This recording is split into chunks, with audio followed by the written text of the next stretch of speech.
Putting truth into action, you're listening to the Hagman and Hagman Report, streaming live on the Global Star Radio Network. Please stand by. Doug and Joe will be back momentarily.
Reporting on events as they unfold at the end of the age. You're listening to the Hagman and Hagman Report, streaming live from the Global Star Radio Network.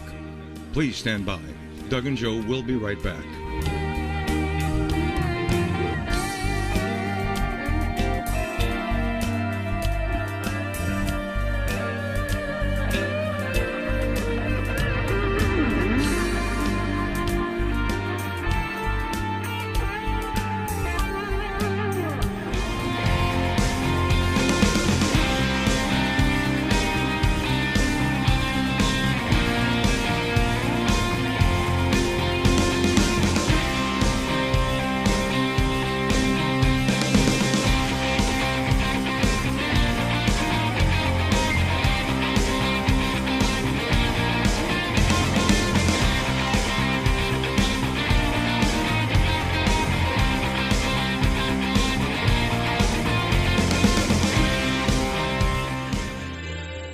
People can do this.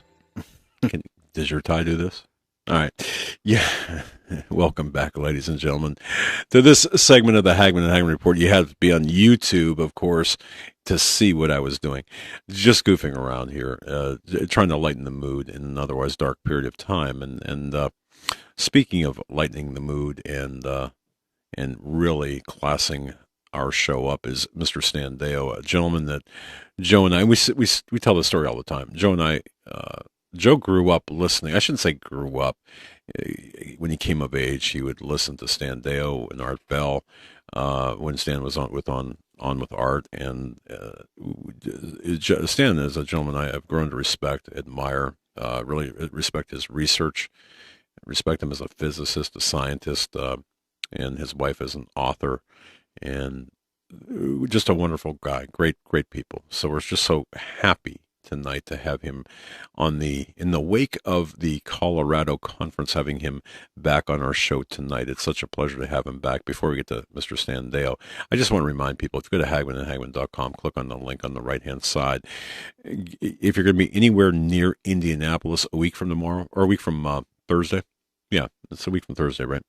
Mm-hmm. Folks, we're going to be doing 2 television tapings. There will be a live studio audience. Get your tickets there. Come meet us. Have a cup of coffee. I'll buy you a cup of coffee. Just come up to me and say, buy me a cup of coffee. I'll buy you a cup of coffee. I'm saying that. No, watch. There'll be 100 people or 2. It doesn't matter. But seriously, hagmanandhagman.com, right-hand side, Paul Begley will be taping a show, live studio, television studio audience, and Joe and I are going to be, he was kind enough to invite us.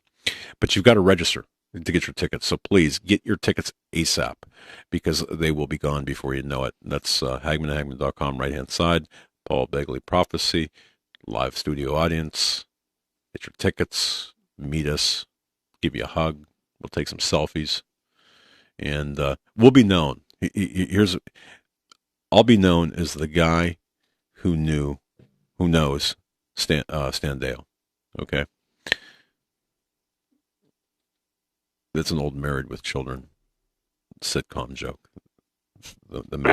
Anyway, seriously, Stan Deyo is with us. Joe, go ahead. Yeah, Stan's back from the conference in Colorado, and we talked earlier today and wanted to come back on. And folks, go to standeyo.com, and on his website, you can go to the show images screen on the right-hand side of the microphone. If you scroll down a bit on the right-hand side of the page, and Stan hasn't been with us for a while in preparations running up to the Prophecy Watchers Conference, but he's back. And welcome back, Stan. It's great to have you. Thank you, guys. Good to be back. It was a very interesting and rewarding conference. We met, as you know, when you go to these things, you meet a lot of other people that listen to your show and that share similar ideas, and a lot of other lecturers and their material from as far away as Israel. And we met several people from Australia. It was just really quite almost draining because of all the sharing that we were doing with each other and all this stuff. Anyway, yes, it was a good conference, and I think there was like 27 messages delivered there and recorded. So folks who want to do that can go over to our website and click on that little link over to Prophecy Watchers, and you can still see any or all of those lectures as part of a live feed on demand that's been recorded there. And I think it's worthwhile to do that, actually. You know what, Stan? No commercial in that. Well, no, that's great. And of course, your wife Holly has her new book out, right? Which just did tremendously at the conference. That's my understanding. If you want to, if you want to go ahead and plug that book, because I think it's important that everyone have Holly's new book. Go ahead and feel free to. Well, as you pointed out, Joe, there is a show images page there, and if you go over to that link and go down about 6 lines or so, you'll see our books splattered across there. Prophetic Perils is Holly's new book, Prophetic Perils, End Time Events Revealed, and then Dare to Prepare and Cosmic Conspiracy. Now, what is interesting, and I think you'll appreciate this, you know how Holly hates to do radio or TV or videos or stand up and do lectures. She's shy, but a great researcher and writer. So I started out the lecture on her book, one of the lectures, and I told the audience something to the effect of, you probably won't see her hand going up the back of my suit and moving my lips, but this is her lecture, okay? It was good fun. And what right is, we were kind of in the middle of that, and we had security guards out the wazoo, like armed guards that were hidden in the audience with little earpieces and stuff because of the threat of possible, disruptive activity, because Black Lives Matter was having a demonstration up in Denver that day. So I was talking away, and all of a sudden there was this pow, like that. And of course, the natural reaction would be to kind of grab yourself, see if you've been shot, because everybody kind of jumped. And it had a little bit of adrenaline to the audience. It was just a loose connection to the sound system, but it did do the job. Wow. Well, yeah, that would be enough to get me a little bit. Wow. Okay. But it was, Yeah, you check yourself for entry holes, and wow. If I'd have thought quick enough, I'd have grabbed my chest and fallen to the floor. Yeah. But then the audience would have been at the door before I could stop them. Oh my goodness. Well, yeah. Anyway, I was just being silly, but the reception of Holly's new book was really good because people had a chance to go to buy the book stand that we had there at the table and talk to Holly and open up the book and see the table of contents and start thumbing through it and reading some of the stuff that was in there, and you could see their eyes just getting big. This is not a politically correct book. Okay, it tells it like it is. You know how Holly is. She got right to the meat of the matter on so many things. So I think that's why it sold so well. I mean, as Joe said, we had to send her back to Colorado, to Pueblo West, Colorado Springs, to restock everything because they cleaned off her table. Just amazing. It's a message that needs to be heard, and we weren't sure how many people there would be interested, but by golly, they were. Man, prophetic perils. And for those watching on YouTube, we do have a photograph or an image of the book, and go to standdeyo.com. Definitely, it's a fantastic book, In Time Events Revealed. Thinking about you last week as the events in Turkey were unfolding, and I don't know where you want to start tonight, but certainly the coup. The attempted coup? Yeah. We were thinking that. In fact, that whole show when we were doing Friday night, I kept thinking, geez, Erdogan, Stan Deyo talking about Erdogan, show images page. I was thinking, man, to have you on right then would have been interesting. But if you want to start there or wherever you want to start, I need to know what your thoughts are on that.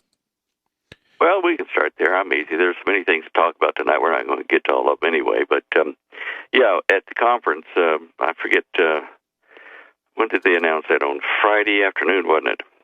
It was late Friday. Like yeah. Mm-hmm. Late Friday. I can't remember if it was before or after my lecture. I think it was before. Yeah, you were in the mountain zone or whatever zone, not the real. Yeah. Different time zone, but they, people started running down the aisles there, down where the bookstalls were and stuff outside the lecture halls, and saying, "Did you hear? There's a coup, and Erdogan has been, overthrown in Turkey."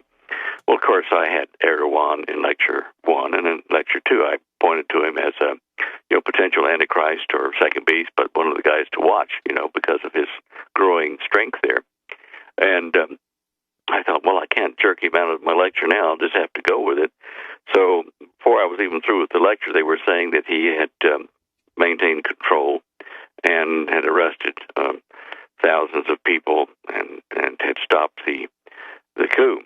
And so I was reasonably happy about that because I didn't have to change the lectures. But it does tell me that, I'm a conspiracy nut. I'm thinking for the last, 6 months, Erdogan's been trying to get his Congress over there, his parliament, to give him absolute rule of the country. And, of course, they see the danger in that, and they didn't want to do it. So there's other talk on the Internet by people close to Turkey saying, we don't believe that it was a spontaneous uprising because some of the troops that they talked to who were imprisoned by Erdogan said, well, we were just told it was a military exercise. We didn't know anything about a coup or anything. That most perhaps what was happening was that the top leadership had either been tricked into making a coup attempt or were in on it by Erdogan so he could gain absolute control of the country, which I suspect that's what's going to happen now. They'll panic and give him absolute control. What's your thought on it? I think you're exactly right. He was pulling for, to change the laws in that country before this attempted coup. It's now come out that they being Turkish intelligence and the administration had advanced knowledge of it, that they could take it over and use it to their advantage. And WikiLeaks just did a dump on the emails inside the military and administration there. So we will know soon enough exactly what was known and what was not known and when. But I think there's a lot more. WikiLeaks got it, eh? Yeah, there was a huge document dump on with WikiLeaks, but I've got to tell you, Stan, the dunk, yeah, isn't Dunkin' Donut? I don't know. But I do think the cleric that's in Pennsylvania that they're trying to extradite back to Turkey, he fits into this somehow. I believe. I believe that this was staged. I don't believe in coincidences, especially when it comes to government uprisings and coups and things like this.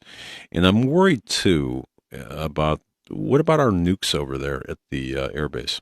What do you think about that? Well, Erdogan has blocked them now, right, and so that they can't even get power to the base to our troops.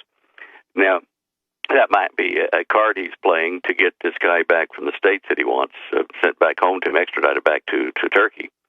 I don't know, but it is a worry that we have live nukes there, and technically speaking, he surrounded the base, and he could possibly go after them.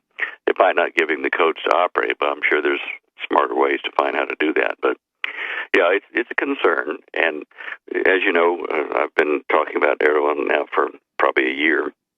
Watch this guy; he's one of the main players over there, and he was making overtures in the news here in the last week before the coup attempt to Israel, saying, "Okay, look, we'd like to start buying the oil you've got out in your Mediterranean wells, importing into Turkey." Well, that's interesting. Turkey and Israel are supposed to be at each other's throat, but here he is putting out the peace banana. Let's join together. And banana's kind of like a big weenie, And so he's doing this, and one of his leading clerics in the country, what's his name here? Adnan Akhtar. I've got a picture of him there on the show images page, an article about him. Prominent Turkish Muslim wants third temple in Israel, and he's meeting with, leading rabbis of Israel. They see him in the photo there. So he must be doing it with Erdogan's permission. I mean, this guy is like almost a cult figure in Turkey as far as Islamic religion, and kind of a weird kind, because I think he plays heavily with the ladies in that. But anyway, this guy is proposing openly now to let Israel build Solomon's temple on the Temple Mount. Now, as I've said many times before, Erdogan and the rest of Turkey idolize Solomon the Great. Now, I'm not sure that they idolize the same Solomon that Israel does, because the Turkish history, or biography on him, has him doing things that Shalmaneser the First did several hundred years before Israel, Solomon, was even born. And they would accept Solomon's temple on the mount because in their eyes he is, like a hero, and they look forward to a new Solomon type figure coming to bring peace to the earth. Now, Erdogan probably fancies himself as that. He's got a palace 30 times the size of the White House at least, and he's just garnering so much control over his country, and hence in the region, that he's a force to watch. Now, he's already made amends to Putin, to Russia, over shooting down one of their jets that passed over the no-fly zone going into the Syria conflict. If he continues in this vein, he will be allied strongly with Russia and be ready to be part of the, as Holly calls them, the stands, the Kazakhstan, Afghanistan, all those that are going to join with Russia in the Gog-Magog war. This leaves all the Arab countries that aren't part of the Gog-Magog war kind of hanging out there, and what are we going to do with them? And that's where you get into my favorite little Arab guy, Mohammed bin Salman, the son of King Salman of Saudi Arabia. He's already put together an Arab consortium of reported 34 to 39 nation members, and they were put together, and they've had military exercises in the region with the Gulf states to fight terrorism. Now, this is really kind of like an oxymoron or something of that nature, because the Saud family, Mohammed bin Salman al Saud, his family, are known as Wahhabis, that's a branch of a radical branch of Islam, to have finance people and endorse people like bin Laden, and here they are going to raise a consortium to fight terrorism. We think that's a smokescreen, that he's actually going for Israel, and he'll be the Psalm 83 leader of the Arab states that go after Israel and get the heck kicked out of them. In fact, he may even be killed or wounded so bad they say he's dead, and he raises from the dead, and maybe Erdogan becomes the false prophet and reveres him, or maybe Assad does. There's a number of other character players that could pick up the number 2 role, and we can see why he won't have much power left. In fact, in Holly's book, the prophetic carol, she has a map showing how much larger Israel will be after the Psalm 83 war. They take the top half of Saudi Arabia and Egypt and down in Sudan and that area there and up in toward Lebanon, Syria. It'll take a great hunk out of that region and return it to Israel as part of the Abrahamic covenant. So that makes Saudi Arabia a power to watch. And this young fella is spending something like $7 trillion of the Saudi treasury to implement his 2030 plan, his vision for 2030 for Saudi Arabia. Independent of oil income, but still accepting it, but going into tourism, going into precious metal mining and exporting, like gold, copper, brass, tin, lead, they've got it all. And a very big mine has been going since before the time of Solomon. And in fact, it was a mine that was started by the Atlanteans, who were fallen ones, spoken of in Genesis 6. Now, just keep an eye on him. I mean, I've got a couple of articles on him up there you can link to in the second row, second and third pictures. And everyone else seems to be worried about him, not as an antichrist, but what's he up to? Is he going to collapse the Saudi economy, or, with this mad rush to have this reorganized country and economy? He's not even in line to be the king. He's second in line. His cousin, Mohammed bin Nayef, MBN, is supposed to take over from King Salman when he dies or is replaced due to mental health or ill health or whatever, which he does suffer at the moment. It might be that young Prince Salman never gets to ascend to the throne before he invades Israel, so he may be party to signing a covenant between the nations and Israel for peace. The Prince of the Covenant, as Daniel says. So there are a lot of little things that really flag this guy. I know I have to allow for others to fill the shoes, but at the moment he's kind of very much a front runner. So that ties in with Erdogan as well. Yes. And Saudi Arabia and Iran are at each other's throat, so I don't know where Erdogan is going to be relative to Saudi Arabia after all this stuff happens.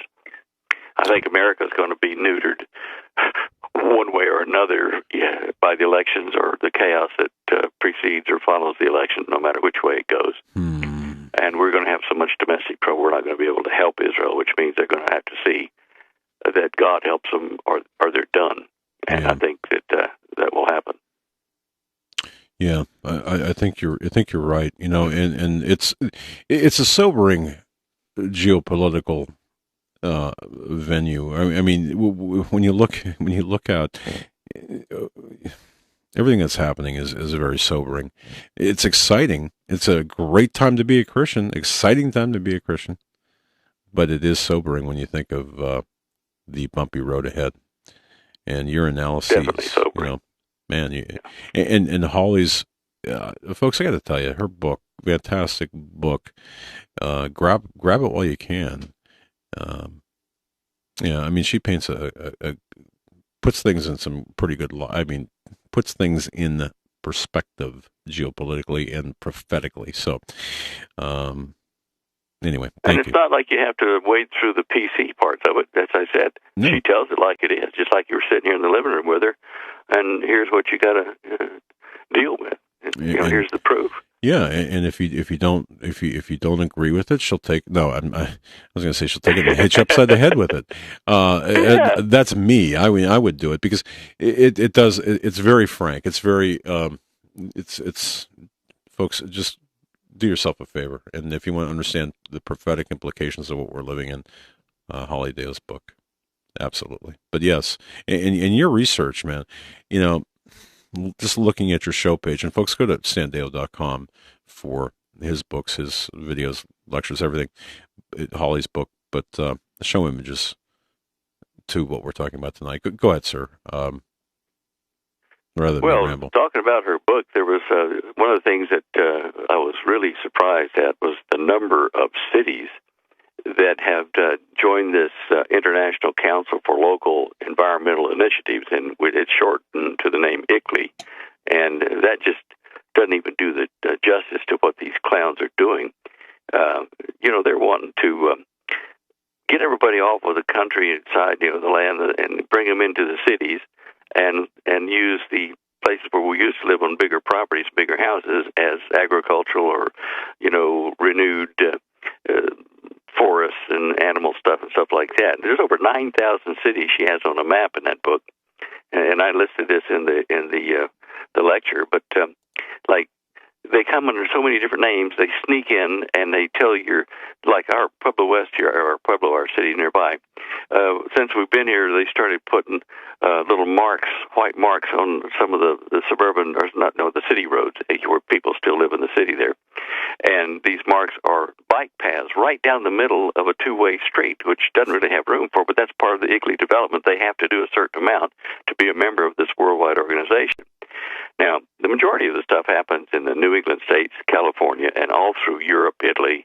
You'll see it on the map there, about 1, 2, 3, 4, 5 rows down. It looks like a blue map with green things.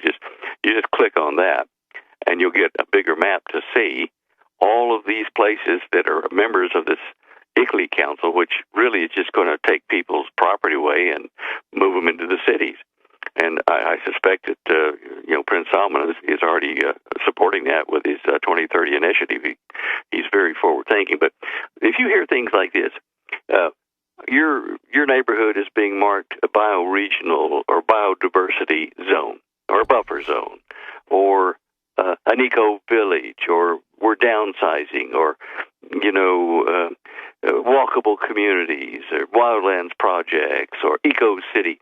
There's about, 30, 40 different names. 76, Holly, yeah, that's right, 76 terms that they use that she's found so far to hide what they're doing to move various cities and regions into this horrible project. But, it's kind of like if you want to go to the country, you'll take a common train that lets you out, and you can visit a common wildlife area park, or, you might be able to ride your bike somewhere outside the city. But in essence, they're going to put us in little, city cells and, turn the planet into production land. I just, I've seen this Tiny House Nation show with Holly several times, where they build these 200-square-foot houses that aren't even as big as a room in a hotel. And they put in there a kitchen, bedroom, and a living room, and all that kind of stuff, and you hang from the ceiling if you got a shave or something. But, can you imagine giving up your house and moving into that? I mean, you're going to throw away tons of stuff into the garbage dump to start with, because there won't be any room for it. But that's where they're pushing people toward living in high-density living, like apartments that are just very basic and very small. Right, and anyway, no cars unless it's an electric golf cart, basically. And we see bicycles in the bigger cities. They're creating, these super small houses, the container, 250 square feet. Container houses. I mean, it's just crazy. And with in San Francisco and other places like it, the rent is so astronomically high. You're talking $4,000, $8,000 for apartments a month. It's getting a bit ridiculous. Yeah, and there's no end in sight. But you're right, Stan. Wow. And Holly's correct too. And I've seen this here in our own community, where even the officials in our the elected officers in our own community don't even know. They get the end pieces of this ICLEI agenda, the 2030 agenda, but they don't know the larger agenda. They think, this is progress, and they're hoodwinked too. And I think this is probably the area that we can fight them and perhaps be the most successful at it. I don't know, but I'm holding out hope. At least we can push them back a little bit at the local level. But Holly's that works book for me. Great map, great information on this agenda. So, yeah. Yeah. Well, that's why it was well received, I'm sure, that people just did not realize that they're sneaking up on us in a way you just wouldn't imagine. Yeah. And of course, the book also shows other things like the depletion of the major underground aquifers, the water that we're depending on when we approach these increasing droughts and shortage of potable water. When you look at that and see how threatened our water that we just pour down the drain when we're brushing our teeth or washing dishes or whatever, it's so precious that people don't realize it yet. And when the water starts to be controlled by the world government and they tell you you can only use so much, they're going to enforce that. When you're in one of those apartments that you're talking about, when they put you into the little bundle, you'll do everything you're told.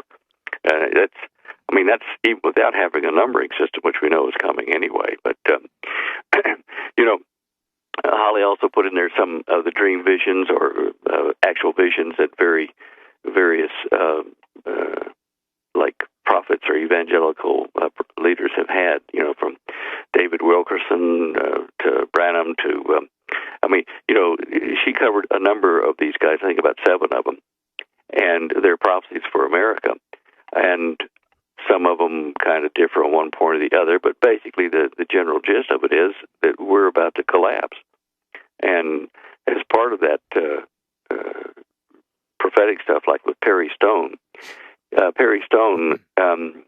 said that he was led by an angel or God to an unnamed river in his vision. He could see around 180 degrees, and that he counted at least 5 major U.S. cities where rioting and fighting were taking place.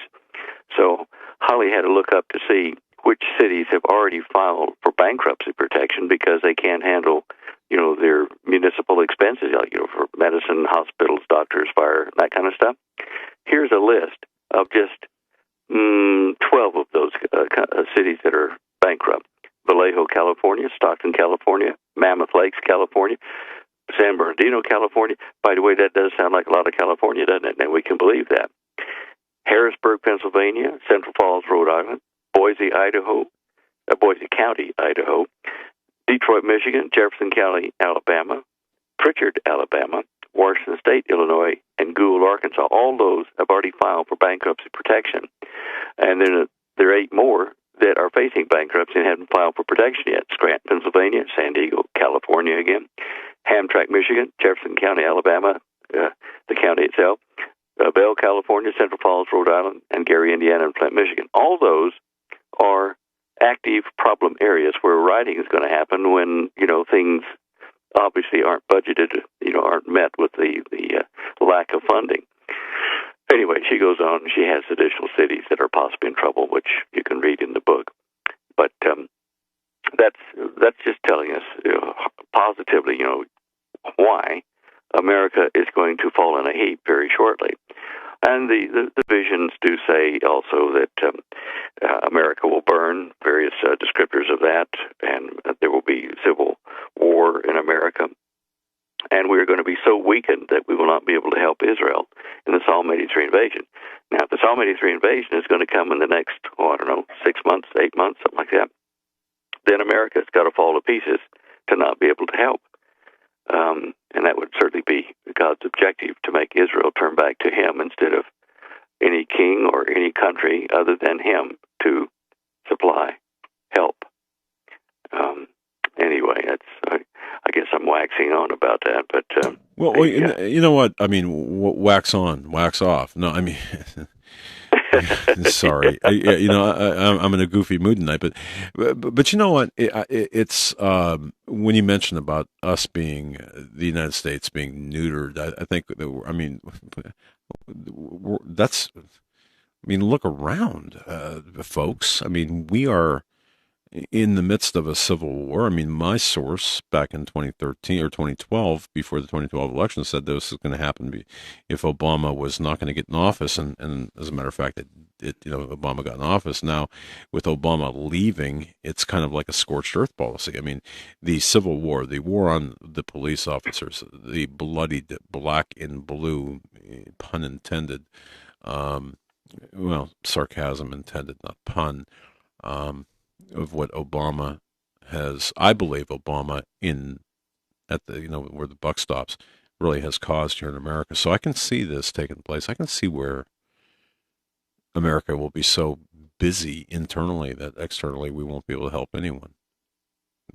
So. Hey, did you see that article? There were several of them on the White House installing vicious spikes under the perimeter fence to prevent somebody jumping over it again. Saw that on your site. Yeah, I know. It's a hoot.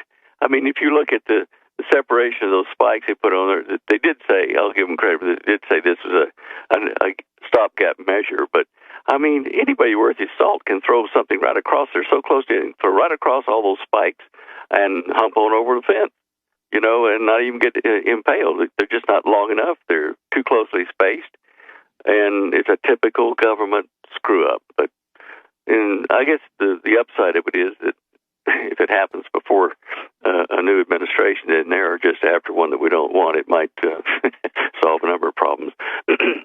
Yes. Anyway. Now, you're right. Yeah. Go down about 1, 2, 3, 4 to the Atlantis picture there. Yeah. We showed this at the conference. I did this just to show people in about 2346 BC and older than that, probably 1,000 years before that, what Atlantis actually looked like.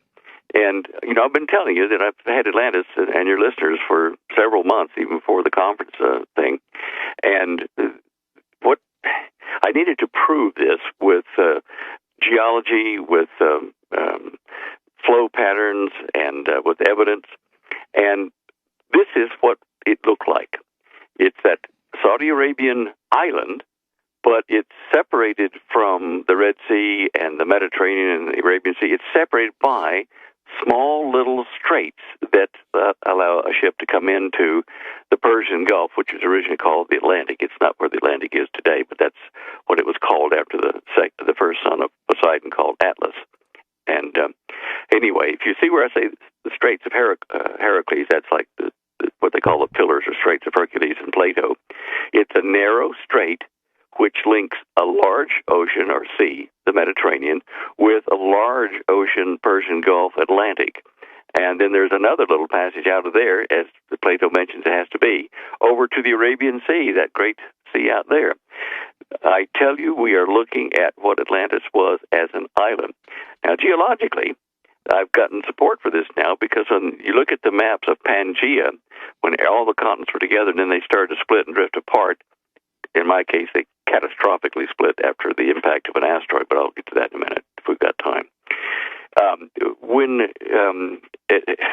Saudi Arabia, which was Atlantis in this picture, was connected on to Africa, or close to it anyway, with a river where the Red Sea is, as the continents broke up, Africa and Atlantis started moving toward Iran and Europe, as you can see down here under the Persian Gulf label. There's a lot of high mountains, which is part of Iran.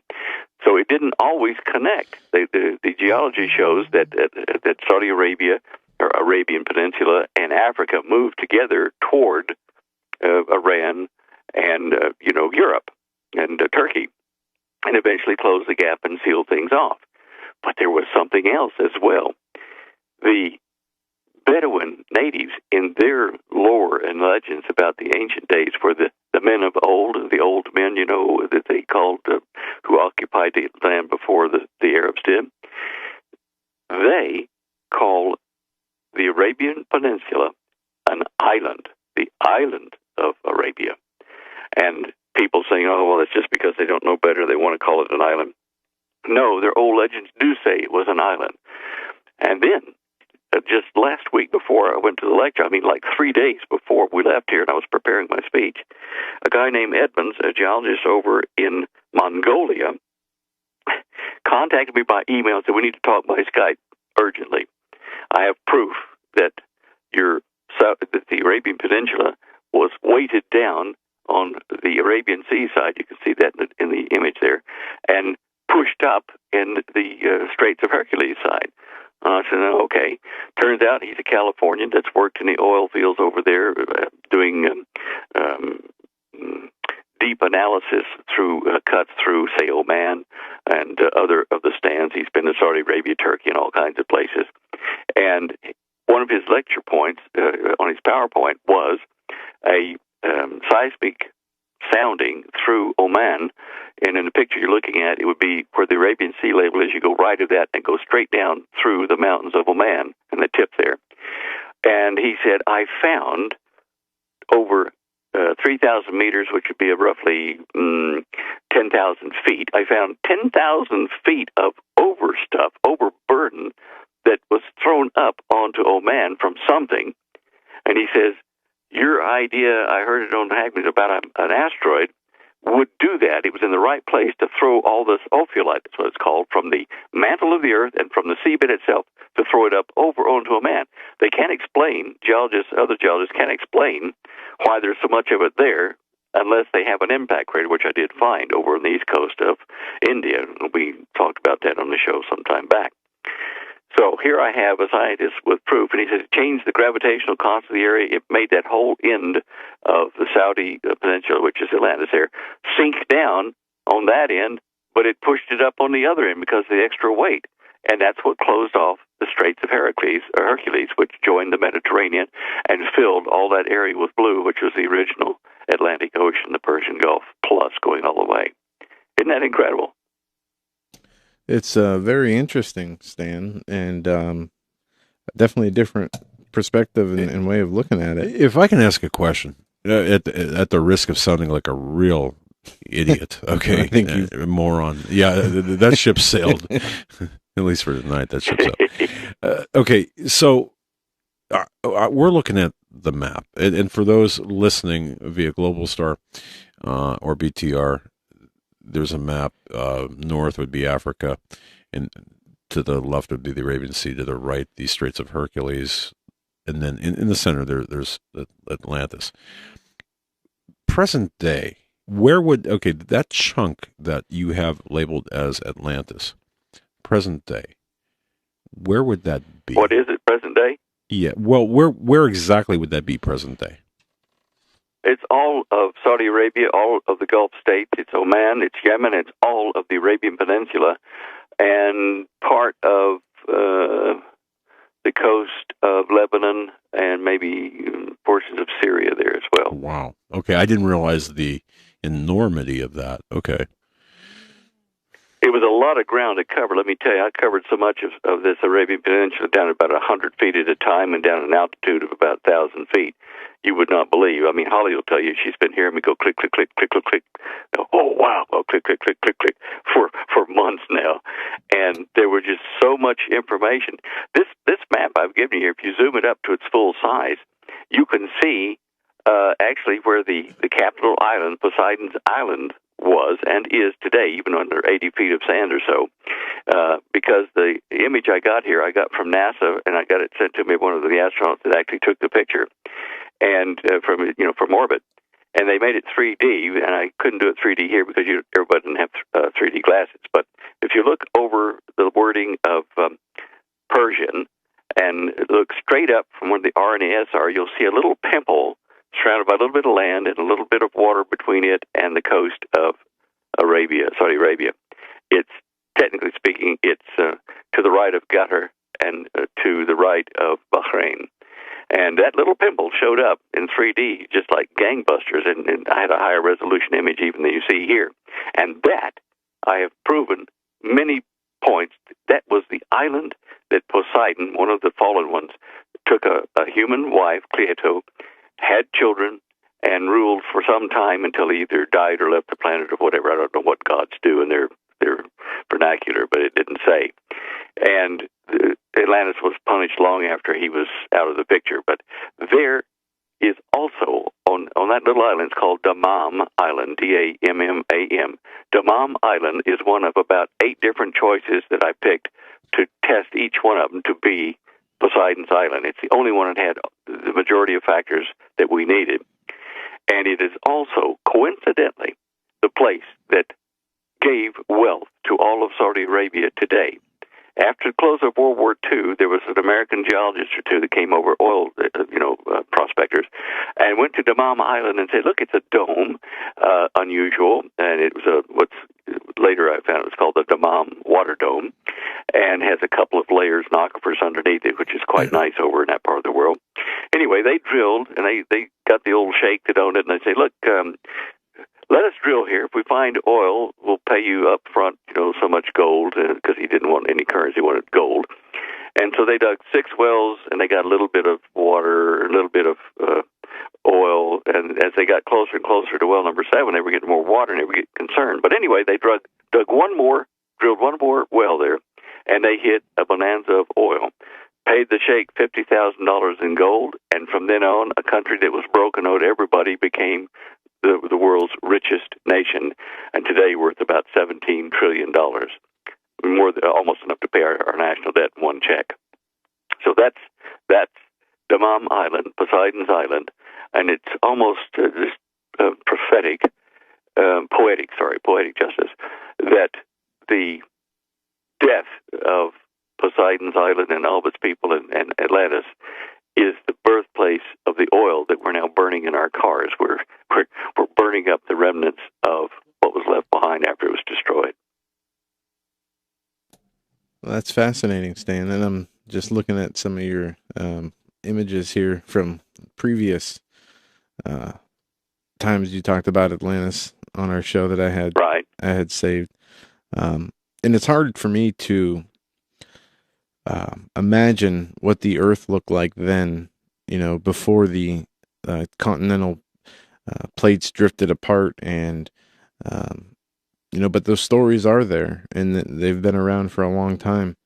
And I don't know, your work is always very interesting. Was there, and again, at the risk of sounding like a complete moron, was there water covering was there water on the Earth outside of that continental cluster?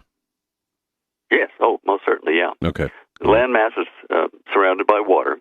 Right. And there are slightly differing opinions by the experts in the field as to whether, when all the continents are together, they form kind of a letter C shape, or whether they were clustered more together. There is evidence to suggest that the cluster into a total kind of roundish landmass is the way to go, because portions of the coast of China do appear to match portions of the coast of the southeast portion of Africa. Anyway, that's debatable, but in essence, everything was connected, and they had big rivers, as we found out in the Garden of Eden discussion, big rivers kind of running between what are now continents. When the meteor impact occurred, the Kutupah meteor, which left a crater 250 miles wide and moved 6 million square miles of dirt from under the ocean over toward New Guinea underneath the mantle, and shoved up New Guinea and portions of Indonesia near the Banda Sea up into a 6 million square mile bulge, and then splashed the rest of it backwards over Saudi Arabia. When that happened, the split started. Within 100 years, the continents just started to just rapidly zoom apart. And the Persian Gulf area, which you see in this picture we're talking about, to the right of it, where it's now got water all the way up to the Mediterranean, that became a barrier of mud, which Plato said, and the area became impassable, full of mud. And the mud was all over Oman. You can see the leftovers of it. If you look just underneath the letter A in Atlantis, come straight down about halfway and then over to the left, that kind of solid green area and darker green where it's deeper was covered in mud splashed up by this meteorite. That part of Atlantis was sunk, as well as the island of Atlantis, which I showed you a while ago at Dammam. All that was under mud and stuff, and it had to wash off for hundreds of years, if not thousands. Well, they resettled that actually within 300 years to make the nation of, or the country of Dilmun. And amazingly right next to where Poseidon's Island I've got there over on Bahrain, they excavated in the last couple of years an ancient temple site with water flowing up through it, And they found that one of the temple sites, like porch areas, had originally had stone columns coated with copper. Now remember, the Atlanteans are supposed to have coated stone on 3 rings around the central part of Poseidon's Island with copper, like a brass tin, or a calcum, this mystery metal. Anyway, the area was resettled after the flood debris dried and enough of it washed off into the sea, into the Persian Gulf there, that it was passable between there and India into the Indus Valley. And that's where the trade took place and where the seals of trade and sales have been found.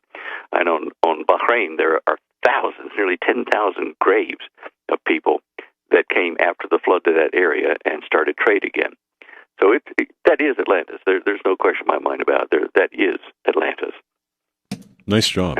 And great, fantastic word imagery. Thank you. Wow. If we can, before I get off, I'll show you one other thing on the show images page, which I found rather interesting. To the right of the Atlantis image, there on the same row, you'll see kind of a tan-looking thing, which says secret base in Saudi Arabia. And there's an interesting story behind this. I snapped a picture, which we can talk about next week. There's just too much. I'll put it up next week. I got onto Google Earth, and I found there were areas right here in this image you're seeing in the green and to the left of it and down a bit that were too blurry to see what's on the ground. So I started researching and found out that Saudi Arabia has certain areas that no one is allowed to take pictures of from the air or on the ground or anything.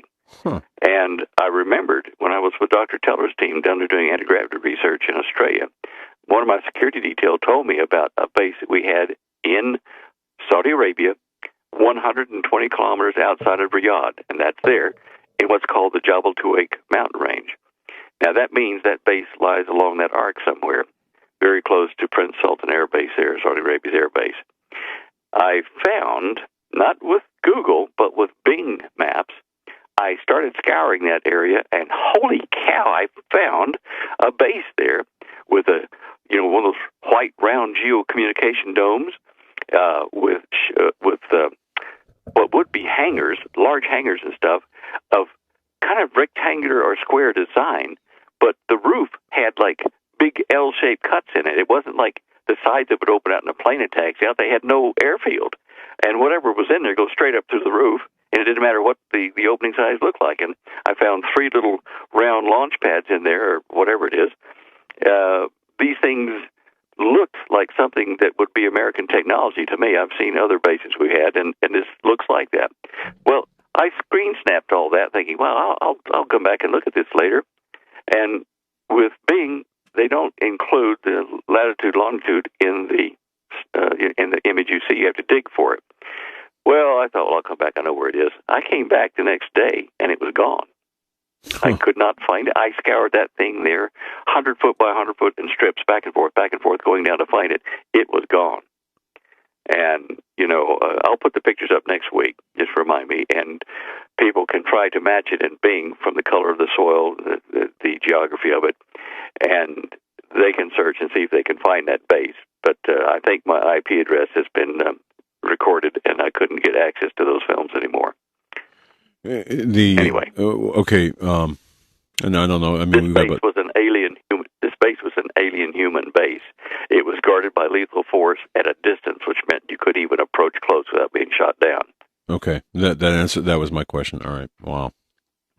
Okay, and quickly, we're heading up to the hour here. I want to tell you on that same line over to the left about signs in the sun. This is the lecture item, and in the scripture where it talks about the sun will be surrounded by a cloud in the Old Testament, and then the sun shall not give us light, the moon shall not give us light, or to be reddish color, a third of it, blah, blah, blah. Right. That spoke to me as it said, a cloud surrounds the sun. Well, I found this happened in May 20th, 2002, to December 17, 2002, and after that into 2004 and up into 2009, that the European Space Agency was taking photographs of this star, this variable light star, out in the Monoceros cluster of stars. You can see them all around this thing with a cloud around it. It got very bright, and then within a couple of days, it got dim again. It was very bright. It looked like what was going to be a red giant throwing off a cloud of debris. It went through its stellar system like our system in a few days. It was way out and heading into never out there. The first picture in 2002 up there, you can see on the left, you can see how concise, how compact that cloud was. Mm-hmm. This happened so fast. Looks like a hurricane. Astronomical. The first one. Yeah. Yeah, it does. But it's because it completely surrounded that, and they were using echoes, latent echoes off of that cloud to actually see down into where that star is. Now, they found out, and they don't have an answer for this yet, they found out that this is a red giant, but it's a cool red giant, if you could believe that, which means that this could happen exactly as the Scripture says. Our sun could misbehave, surround itself with a cloud of debris it throws off that moves through the system, through the entire system in the space of a few months or a year or two. And in the process of coming off the sun toward us, it would block the light from the sun heavily, not totally wipe it out, but it would block it until it passed us. I thought this might happen a long time ago when I was studying this, but here's proof that it can not only happen, we can throw into a red giant stage without destroying the system, the solar system. Anyway, wow. The reference is there for the cloud, Ezekiel 32:7. And I will cover the sun with a cloud, and the moon shall not give her light. And that's where it is. In my opinion, there will be a lot of debris left over after that, which might turn the light from the moon kind of blood red as the light from the sun is having to go through some leftover dust that's coming off. And the sun is not doing what it should be doing right now. It's supposed to be quiet, and we have a storm happening now, a G1 level storm, which means it affects weak power grid fluctuations and spacecraft operations, minor impact on satellites, etc. We're supposed to be not seeing any more of this, and there was a flare that occurred in the last 48 hours, Mm-hmm. and this is affecting us. Migratory animals are affected, so some of the whale beachings might come up in the next few days. So it is not doing what it should be doing. That's just the bottom line, too. You can see that on spaceweather.com. Geomagnetic storm, G1 class, in progress on July 19th to the 20th, which means the thing that did it started probably 17th of July as a CME, because it takes about 2 days for the stuff to hit us with normal speed. So the sun is still active when it should be quiet. And we've had a few days here in the past week or two of no sunspots at all. And no sunspot days have occurred in the past, but we've had a number of them, and we're approaching the period of the solar sunspot cycle where this stuff should not happen. Anyway, I better stop there. I can say we're at 8 o'clock now. We're out of time. Or whatever, 10 God o'clock bless you, Stan Dale. Thanks Great for to have coming you on. back. Great to have you back indeed. We'll pick it up next week, guys. All right. God Thanks, bless. everyone. Thank you so much, God everyone, bless for you. listening. Good night. Thank you for tuning in tonight's broadcast of the Hagman and Hagman Report on the Global Star Radio Network. You can join Doug and Joe nightly from 7 to 10 p.m. Eastern Standard Time as they continue to bring you the truth and keep you up to date with the latest breaking news as we enter the close of the age. The Hagman and Hagman Report has been a presentation of the Global Star Radio Network. Thank you for joining us.